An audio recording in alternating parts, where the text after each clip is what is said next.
एक समय की बात है, घने जंगल में चंद्रगुप्त आचार्य चाणक्य के साथ बैठे थे। चंद्रगुप्त का चेहरा उदास था, उनकी आंखों में कोई गहरा संशय छिपा हुआ लग रहा था। आचार्य चाणक्य, जो हमेशा अपने शिष्य की मनोदशा को भांप लेते थे, ने धीरे से पूछा, हे चंद्रगुप्त, क्या बात है? तुम बड़े उदास लग रहे हो। क्या तुम्हारे मन में कोई संशय है? तुम्हारी भौहें सिकुड़ी हुई हैं और तुम्हारा ध्यान कहीं और भटक रहा है। चंद्रगुप्त ने सिर उठाया और गहरी सांस लेकर कहा, गुरुवर, आप बहुत ध्यान देते हैं। मैं आपकी बातों को समझता हूं, लेकिन कुछ चीजें हैं जो मेरे समझ के बाहर हैं। कभी कभी अच्छी चीजें करने के बाद भी सब बुरा क्यों हो जाता है? मैंने अपनी पत्नी को बताया था कि मेरी असली ताकत तुम्हारे अंदर है, मुझे सारी कमजोरी तुम्हारे अंदर है। मैं तुम्हारे लिए ही हूं, जो कुछ भी हूं। लेकिन यह बात का फायदा उठाकर वह हमेशा फायदा उठाती रहती है। मुझे ऐसा महसूस हुआ है कि अपनी कमजोरी किसी औरत को नहीं बतानी चाहिए। चाणक्य मुस्कुराए और थोड़ा हंसे। उनकी हंसी में ज्ञान की गहराई थी। वे बोले, औरत का स्वभाव चंचल और मृदुल होता है कि कोमल होती है। यह बात सच है कि उनके दिल में कभी कोई बात देर तक नहीं छुपती रहती। चंद्रगुप्त, आज मैं तुम्हें बताऊंगा कि वह कौन सी 5 बातें हैं जो तुम्हें किसी औरत को नहीं बतानी चाहिए, खासकर अपनी पत्नी को। सबसे पहले मैं तुम्हें गिनाता हूं। अब मैं तुम्हें इनमें से प्रत्येक को विस्तार से समझाता हूं, लेकिन पहले मैं तुम्हें एक लंबी कहानी सुनाता हूं जो इन सभी 5 बातों पर आधारित है। यह कहानी एक साधारण किसान की है जिसका नाम था हरिप्रसाद। इस कहानी से तुम समझोगे कि अगर ये बातें पत्नी को बता दी जाएं तो कितना बड़ा नुकसान हो सकता है। कहानी सुनो और इसमें से सीख लो। बहुत समय पहले एक छोटे से गांव में हरिप्रसाद नाम का एक मेहनती किसान रहता था। गांव का नाम था गोविंदपुर, जो हरी भरी पहाड़ियों और बहती नदी से घिरा हुआ था। हरिप्रसाद की उम्र करीब 40 वर्ष की थी और वह अपने खेतों में दिन रात मेहनत करता था। उसके पास अच्छी जमीन थी जहां वह धान, गेहूं और सब्जियां उगाता था। उसकी पत्नी का नाम था लक्ष्मी, जो घर संभालती थी और गांव में अपनी सादगी के लिए जानी जाती थी। दोनों की शादी को 10 साल हो चुके थे और उनके 2 बच्चे थे, एक बेटा और एक बेटी। हरिप्रसाद और लक्ष्मी का वैवाहिक जीवन शुरुआत में बहुत सुखमय था। हरिप्रसाद अपनी पत्नी से बहुत प्यार करता था और सोचता था कि पति पत्नी के बीच कोई रहस्य नहीं होना चाहिए। वह हर बात लक्ष्मी से साझा करता था, चाहे वह अच्छी हो या बुरी। लेकिन यही उसकी सबसे बड़ी भूल साबित हुई। 1 साल पहले की बात है। मानसून अच्छा था और हरिप्रसाद की फसल बम्पर हुई। उसने बाजार में अपनी फसल बेची और अच्छी कमाई की। पूरे साल की मेहनत से करीब 50,000 रुपए इकट्ठा किए। घर आकर उसने लक्ष्मी से कहा, लक्ष्मी, इस बार फसल से 50,000 रुपए मिले हैं। अब हम घर की मरम्मत करवाएंगे, बच्चों की पढ़ाई के लिए पैसे बचाएंगे और थोड़ा ऐशो आराम भी करेंगे। लक्ष्मी खुश हुई, लेकिन धीरे धीरे उसकी सोच बदलने लगी। वह सोचने लगी कि इतने पैसे हैं तो क्यों न नए कपड़े, गहने और घरेलू सामान खरीदें। हरिप्रसाद ने कभी मना नहीं किया, लेकिन लक्ष्मी ने खर्च पर नियंत्रण करना शुरू कर दिया। जब हरिप्रसाद खेत के लिए नई बीज खरीदने जाता, लक्ष्मी कहती, तुम इतना कमाते हो, लेकिन क्या जरूरत है इतना खर्च करने की? थोड़ा बचाओ ना। धीरे धीरे जरूरी खर्चों पर भी रोक लगने लगी। एक बार हरिप्रसाद को खेत में नई सिंचाई की मशीन की जरूरत पड़ी, जो 10,000 रुपए की थी। लक्ष्मी ने मना कर दिया, नहीं, इतना पैसा व्यर्थ मत करो, हमारी कमाई इतनी ही है, बचाओ। हरिप्रसाद उदास हो गया, क्योंकि बिना मशीन के फसल प्रभावित हुई और अगले साल कमाई कम हुई। पहली बात, कमाई बताने से नुकसान हो गया। घर में तनाव बढ़ा और हरिप्रसाद की मेहनत बेकार जाने लगी। लेकिन हरिप्रसाद ने इससे सीख नहीं ली। वह अपनी कमजोरियां भी लक्ष्मी से छुपाता नहीं था। हरिप्रसाद को बचपन से अंधेरे से डर लगता था। रात में अकेले खेत जाना उसके लिए मुश्किल था। एक शाम जब वह लक्ष्मी से बात कर रहा था तो बोला, लक्ष्मी, मुझे अंधेरे से बहुत डर लगता है। बचपन में एक बार जंगल में भटक गया था, तब से यह कमजोरी है। लेकिन तुम्हारे साथ हूं तो सब ठीक है। लक्ष्मी ने पहले हंसी में उड़ाया, लेकिन बाद में इसका फायदा उठाने लगी। जब भी घर में कोई काम होता, जैसे रात में गाय को चारा देना या बाहर से पानी लाना, लक्ष्मी कहती, तुम तो अंधेरे से डरते हो, मैं कर लूंगी, लेकिन बदले में तुम मुझे नए गहने दिलाओ। हरिप्रसाद मजबूर हो जाता। एक बार गांव में मेला लगा और लक्ष्मी ने जिद की कि रात में साथ चलो। हरिप्रसाद ने मना किया तो लक्ष्मी ने कहा, तुम्हारी कमजोरी जानती हूं, लेकिन अगर नहीं चले तो घर में रहो। हरिप्रसाद गया, लेकिन रास्ते में डर से बीमार पड़ गया। घर लौटकर बिस्तर पर पड़ा रहा और अगले दिन खेत का काम छूट गया। कमजोरी बताने से न केवल उसका मनोबल टूटा, बल्कि घरेलू जीवन में असंतुलन आ गया। लक्ष्मी अब हर बात में उसकी कमजोरी का हवाला देकर अपनी इच्छाएं पूरी करवाती। नुकसान यह हुआ कि हरिप्रसाद का आत्मविश्वास कम हो गया और वह छोटे छोटे कामों में भी हिचकिचाने लगा। हरिप्रसाद को गांव के जमींदार से एक बार अपमान सहना पड़ा। जमींदार ने खेत की सीमा पर विवाद किया और हरिप्रसाद को सबके सामने डांटा। तुम जैसे गरीब किसान क्या जानते हो, चुपचाप अपना काम करो। हरिप्रसाद चुप रहा, लेकिन घर आकर लक्ष्मी से सब बता दिया। लक्ष्मी, आज जमींदार ने मुझे बहुत अपमानित किया। मैंने कुछ नहीं कहा, लेकिन दिल टूट गया। लक्ष्मी ने पहले सहानुभूति दिखाई, लेकिन बाद में हर झगड़े में ताना मारने लगी। तुम तो जमींदार से अपमान सहते हो, तुम क्या मर्द हो? मैंने सोचा था तुम मजबूत हो। ये ताने हरिप्रसाद को रोज सुनने पड़ते। एक दिन खेत में काम करते हुए वह सोच में डूब गया और गलती से फसल पर कीटनाशक ज्यादा डाल दिया, जिससे आधी फसल बर्बाद हो गई। अपमान की बात बताने से घर में शांति भंग हुई और हरिप्रसाद का मन काम से उचटने लगा। नुकसान यह हुआ कि उसकी उत्पादकता कम हुई और परिवार आर्थिक संकट में फंस गया। हरिप्रसाद ने एक बार गांव के गरीब विधवा को 5,000 रुपए दान दिए, क्योंकि उसकी बेटी की शादी थी। उसने सोचा कि यह नेक काम है। घर आकर लक्ष्मी से कहा, लक्ष्मी, आज मैंने विधवा को दान दिया, दिल को सुकून मिला। लेकिन लक्ष्मी नाराज हो गई। तुम्हारा पैसा व्यर्थ गया। हमारे खुद के बच्चे हैं, पहले उन्हें देखो, उसके बाद हर दिन ताने। तुम दान करके क्या साबित करना चाहते हो? हम गरीब हो जाएंगे। हरिप्रसाद ने दान देना बंद कर दिया, लेकिन मन में अपराध बोध रहा। एक बार गांव में सूखा पड़ा और कई लोग भूखे थे। हरिप्रसाद मदद करना चाहता था, लेकिन लक्ष्मी के तानों से डरकर नहीं किया। नतीजा, गांव वाले उसे स्वार्थी समझने लगे और उसकी प्रतिष्ठा गिर गई। दान की बात बताने से न केवल पुण्य कम हुआ, बल्कि घर में कलह बढ़ी और सामाजिक जीवन प्रभावित हुआ। चाणक्य की यह शिक्षाप्रद कहानी जो उन्होंने चंद्रगुप्त को दी, 5 महत्वपूर्ण सिद्धांतों पर आधारित है, जो एक पुरुष को अपनी पत्नी से कुछ खास बातें छिपाने की सलाह देती हैं। पहली बात, अपनी कमाई।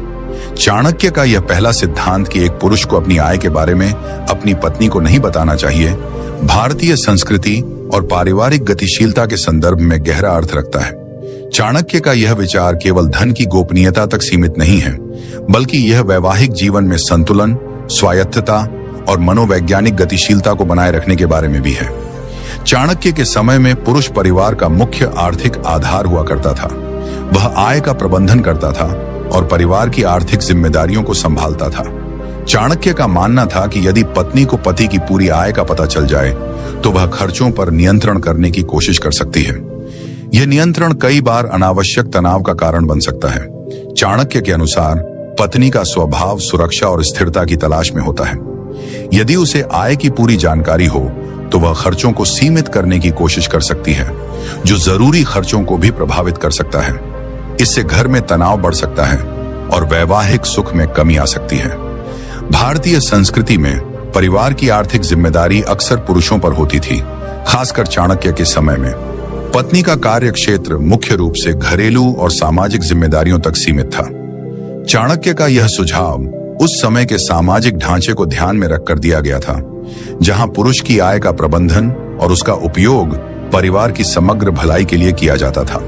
हालांकि यह विचार आधुनिक संदर्भ में कुछ हद तक विवादास्पद लग सकता है, क्योंकि आज के युग में पति पत्नी दोनों ही आर्थिक रूप से स्वतंत्र और सहभागी हो सकते हैं। फिर भी चाणक्य का यह सिद्धांत मनोवैज्ञानिक स्तर पर आज भी प्रासंगिक है। आज के समय में जहां पति पत्नी दोनों ही कामकाजी हो सकते हैं और आर्थिक पारदर्शिता को एक स्वस्थ रिश्ते का हिस्सा माना जाता है, चाणक्य का यह सुझाव कुछ हद तक पुरातन लग सकता है। हालांकि इसका मूल सिद्धांत संतुलन बनाए रखना आज भी लागू होता है। उदाहरण के लिए, यदि एक साथी अपनी पूरी आय का खुलासा करता है, तो दूसरा साथी उस जानकारी का उपयोग करके खर्चों, निवेश या बचत पर अनावश्यक दबाव डाल सकता है। इससे रिश्ते में तनाव बढ़ सकता है। इसलिए चाणक्य का यह सुझाव यह नहीं कहता कि पति पत्नी को पूरी तरह से आर्थिक मामलों में अलग रखा जाए, बल्कि यह सुझाव देता है कि कुछ गोपनीयता और स्वायत्तता दोनों पक्षों के लिए फायदेमंद हो सकती है। मान लीजिए एक पति अपनी पत्नी को अपनी मासिक आय जैसे कि 1 लाख रुपए के बारे में बता देता है। पत्नी जो परिवार की सुरक्षा और भविष्य की चिंता करती है, यह तय कर सकती है कि इस आय का 70% हिस्सा बचत या निवेश में जाना चाहिए। इससे पति के व्यक्तिगत खर्च जैसे कि दोस्तों के साथ बाहर जाना या अपने शौक पूरे करना सीमित हो सकते हैं। इससे पति में असंतोष की भावना पैदा हो सकती है और वह अपनी स्वतंत्रता खोया हुआ महसूस कर सकता है। दूसरी ओर, यदि पति अपनी आय का कुछ हिस्सा अपने पास रखता है और केवल सामान्य खर्चों के लिए एक निश्चित राशि पत्नी के साथ साझा करता है, तो वह इस तनाव से बच सकता है। यह गोपनीयता उसे अपनी स्वायत्तता बनाए रखने में मदद करती है। चाणक्य का यह सिद्धांत आर्थिक गोपनीयता के बारे में नहीं, बल्कि वैवाहिक जीवन में संतुलन और स्वायत्तता बनाए रखने के बारे में है। आधुनिक युग में इस सिद्धांत को लागू करने का तरीका बदल सकता है, लेकिन इसका मूल विचार रिश्ते में अनावश्यक तनाव से बचने के लिए कुछ व्यक्तिगत स्थान बनाए रखना आज भी प्रासंगिक है। पति पत्नी को एक दूसरे के साथ खुलकर बात करनी चाहिए, लेकिन कुछ मामलों में सीमाएं निर्धारित करना रिश्ते की दीर्घकालिक खुशी के लिए फायदेमंद हो सकता है। दूसरी बात, अपनी कमजोरियां। चाणक्य का दूसरा सिद्धांत यह है कि एक पुरुष को अपनी कमजोरियों के बारे में अपनी पत्नी को नहीं बताना चाहिए। यह सिद्धांत मानव स्वभाव, रिश्तों की गतिशीलता और आत्मविश्वास के महत्व को दर्शाता है। चाणक्य के अनुसार यदि पत्नी को पति की कमजोरियां पता चल जाएं, तो वह अनजाने में या जानबूझकर उन कमजोरियों का उपयोग करके अपनी इच्छाएं पूरी करवाने की कोशिश कर सकती है। इससे पति का आत्मविश्वास कम हो सकता है और वह रिश्ते में नियंत्रित महसूस कर सकता है। चाणक्य का यह विचार इस तथ्य पर आधारित है कि औरत का दिल कोमल होता है, लेकिन वह अनजाने में कमजोरी का दुरुपयोग कर सकती है। भारतीय समाज में पुरुष को परिवार का रक्षक और मार्गदर्शक माना जाता है। उसका आत्मविश्वास और नेतृत्व परिवार की स्थिरता के लिए महत्वपूर्ण होता है। यदि पति अपनी कमजोरियां जैसे कि कार्यस्थल पर असफलता, आर्थिक चिंताएं या व्यक्तिगत असुरक्षा पत्नी के सामने उजागर करता है, तो यह परिवार में उसकी स्थिति को कमजोर कर सकता है। चाणक्य का यह सुझाव उस समय के सामाजिक ढांचे को ध्यान में रखता है, जहां पुरुष की छवि मजबूत और आत्मनिर्भर होनी चाहिए थी। मनोविज्ञान के दृष्टिकोण से कमजोरियों का खुलासा करना रिश्ते में विश्वास बढ़ा सकता है, लेकिन यह तभी प्रभावी होता है जब दोनों पक्ष एक दूसरे का सम्मान करते हों। यदि एक साथ ही कमजोरी का उपयोग दूसरे को नियंत्रित करने के लिए करता है, तो यह रिश्ते में असंतुलन पैदा कर सकता है। उदाहरण के लिए, यदि पति अपनी नौकरी में असुरक्षा की भावना को पत्नी के सामने व्यक्त करता है, तो पत्नी अनजाने में उसका उल्लेख बार बार कर सकती है, जिससे पति का आत्मविश्वास और कम हो सकता है। आज के युग में जहां भावनात्मक खुलापन और पारदर्शिता को रिश्तों में महत्वपूर्ण माना जाता है, चाणक्य का यह सुझाव कुछ हद तक पुरातन लग सकता है। हालांकि इसका मूल सिद्धांत अपने आत्मविश्वास को बनाए रखना आज भी लागू होता है। उदाहरण के लिए, यदि एक पुरुष अपनी पत्नी को अपनी हर कमजोरी जैसे कि नौकरी में असफलता या सामाजिक असुरक्षा के बारे में बताता है, तो पत्नी अनजाने में उसे कमजोर मान सकती है, जिससे रिश्ते में सम्मान कम हो सकता है। चाणक्य का यह सिद्धांत आत्मविश्वास और रिश्ते में संतुलन बनाए रखने पर जोर देता है। आधुनिक युग में कमजोरियों को साझा करना रिश्ते को मजबूत कर सकता है, लेकिन यह सावधानी के साथ करना चाहिए। पति पत्नी को एक दूसरे की कमजोरियों का सम्मान करना चाहिए, न कि उनका उपयोग नियंत्रण के लिए करना चाहिए। तीसरी बात, अपने अपमान। चाणक्य का तीसरा सिद्धांत यह है कि एक पुरुष को अपने अपमान की बात अपनी पत्नी से नहीं कहनी चाहिए। यह सिद्धांत सम्मान, आत्मसम्मान और वैवाहिक जीवन में स्थिरता के महत्व को दर्शाता है। चाणक्य के अनुसार यदि पति अपनी पत्नी को अपने अपमान की बात बताता है, तो पत्नी अनजाने में या जानबूझकर उसका बार बार जिक्र कर सकती है, जिससे पति का सम्मान घर में ही कम हो सकता है। अपमान को भूलकर आगे बढ़ना चाहिए, लेकिन उसे साझा करने से बचना चाहिए। भारतीय संस्कृति में पुरुष की छवि परिवार में एक मजबूत और सम्मानित व्यक्ति की होती है। यदि पति अपने अपमान की बात जैसे कि कार्यस्थल पर हुई बेइज्जती या सामाजिक स्थिति में कमी को पत्नी के सामने उजागर करता है तो यह उसकी छवि को कमजोर कर सकता है। चाणक्य का यह सुझाव उस समय के सामाजिक ढांचे को ध्यान में रखता है जहां पुरुष का सम्मान परिवार की स्थिरता के लिए महत्वपूर्ण था।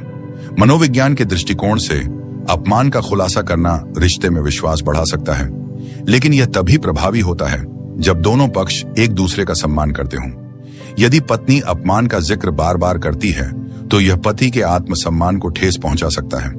उदाहरण के लिए, यदि पति बताता है कि उसे कार्यस्थल पर बॉस ने सबके सामने डांटा, तो पत्नी अनजाने में उसका जिक्र कर सकती है, जैसे कि तुम हमेशा बॉस से डांट खाते हो। यह टिप्पणी पति के आत्मसम्मान को और कम कर सकती है। आज के युग में जहां भावनात्मक खुलापन और समर्थन को रिश्तों में महत्वपूर्ण माना जाता है, चाणक्य का यह सुझाव कुछ हद तक पुरातन लग सकता है। हालांकि इसका मूल सिद्धांत आत्मसम्मान बनाए रखना आज भी लागू होता है। उदाहरण के लिए, यदि एक पुरुष अपनी पत्नी को अपने अपमान की बात बताता है तो पत्नी अनजाने में उसे कमजोर मान सकती है, जिससे रिश्ते में सम्मान कम हो सकता है।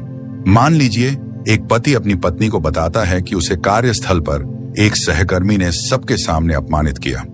पत्नी, जो अपने पति को मजबूत और सम्मानित देखना चाहती है, इस अपमान का बार बार जिक्र कर सकती है, जैसे कि तुमने उस सहकर्मी को जवाब क्यों नहीं दिया। यह टिप्पणी पति के आत्मसम्मान को और कम कर सकती है। इसके बजाय यदि पति अपने अपमान को अपने तक सीमित रखता है और उसे भूलकर आगे बढ़ता है, तो वह रिश्ते में अपनी मजबूत छवि बनाए रख सकता है। चाणक्य का यह सिद्धांत आत्मसम्मान और रिश्ते में संतुलन बनाए रखने पर जोर देता है। आधुनिक युग में अपमान को साझा करना रिश्ते को मजबूत कर सकता है, लेकिन यह सावधानी के साथ करना चाहिए। पति पत्नी को एक दूसरे के सम्मान का ध्यान रखना चाहिए, न कि अपमान का उपयोग ताने मारने के लिए करना चाहिए। चौथी बात, अपने दान। चाणक्य का चौथा सिद्धांत यह है कि एक पुरुष को अपने दान के बारे में अपनी पत्नी को नहीं बताना चाहिए। यह सिद्धांत दान की गोपनीयता और पुण्य के महत्व को दर्शाता है। चाणक्य के अनुसार दान का पुण्य तभी मिलता है जब वह गुप्त रहता है। यदि पति अपनी पत्नी को अपने दान के बारे में बताता है तो पत्नी अनजाने में या जानबूझकर उसका बार बार जिक्र कर सकती है, जैसे कि तुमने उस पैसे को बेकार में दे दिया। इससे दान का पुण्य कम हो सकता है और घर में तनाव बढ़ सकता है। पांचवी बात, सगे भाई या दोस्त को दिया हुआ उधार। चाणक्य का पांचवा सिद्धांत यह है कि एक पुरुष को अपने सगे भाई या दोस्त को दिए हुए उधार के बारे में अपनी पत्नी को नहीं बताना चाहिए। यह सिद्धांत रिश्तों में विश्वास और आर्थिक संतुलन के महत्व को दर्शाता है। चाणक्य के अनुसार यदि पति अपनी पत्नी को सगे भाई या दोस्त को दिए हुए उधार के बारे में बताता है तो पत्नी अनजाने में या जानबूझकर उसका बार बार जिक्र कर सकती है, जैसे कि तुमने उस पैसे को बेकार में दे दिया। इससे घर में तनाव बढ़ सकता है, खासकर यदि उधार वापस नहीं आता है। भारतीय संस्कृति में परिवार और दोस्तों के बीच आर्थिक मदद आम बात है। हालांकि चाणक्य का यह सुझाव उस समय के सामाजिक ढांचे को ध्यान में रखता है, जहां आर्थिक संसाधन सीमित थे और उधार का वापस न आना परिवार की स्थिरता को प्रभावित कर सकता था। मनोविज्ञान के दृष्टिकोण से उधार का खुलासा करना रिश्ते में तनाव पैदा कर सकता है, खासकर यदि पत्नी को लगता है कि पैसा बेकार में गया। उदाहरण के लिए, यदि पति अपने भाई को 50,000 रुपये उधार देता है और पत्नी को पता चलता है, तो वह कह सकती है, तुमने उसे पैसे क्यों दिए, वह कभी वापस नहीं करेगा। यह टिप्पणी पति के रिश्तों को प्रभावित कर सकती है। आज के युग में जहां आर्थिक पारदर्शिता को रिश्तों में महत्वपूर्ण माना जाता है, चाणक्य का यह सुझाव कुछ हद तक पुरातन लग सकता है। हालांकि इसका मूल सिद्धांत रिश्तों में तनाव से बचना आज भी लागू होता है। उदाहरण के लिए, यदि एक पुरुष अपनी पत्नी को अपने दोस्त को दिए हुए उधार के बारे में बताता है तो पत्नी अनजाने में उसे बेकार खर्च मान सकती है, जिससे रिश्ते में तनाव बढ़ सकता है। मान लीजिए एक पति अपने दोस्त को 1 लाख रुपए उधार देता है और अपनी पत्नी को बताता है। पत्नी, जो परिवार की आर्थिक स्थिति की चिंता करती है, कह सकती है, तुमने उसे पैसे क्यों दिए, वह कभी वापस नहीं करेगा। यह टिप्पणी पति के दोस्त के साथ रिश्ते को प्रभावित कर सकती है। इसके बजाय यदि पति अपने उधार को गुप्त रखता है तो वह रिश्ते में तनाव से बच सकता है। चाणक्य का यह सिद्धांत रिश्तों में विश्वास और आर्थिक संतुलन बनाए रखने पर जोर देता है। आधुनिक युग में उधार को साझा करना रिश्ते को मजबूत कर सकता है, लेकिन यह सावधानी के साथ करना चाहिए। पति पत्नी को एक दूसरे के आर्थिक निर्णयों का सम्मान करना चाहिए, न कि उनका उपयोग ताने मारने के लिए करना चाहिए।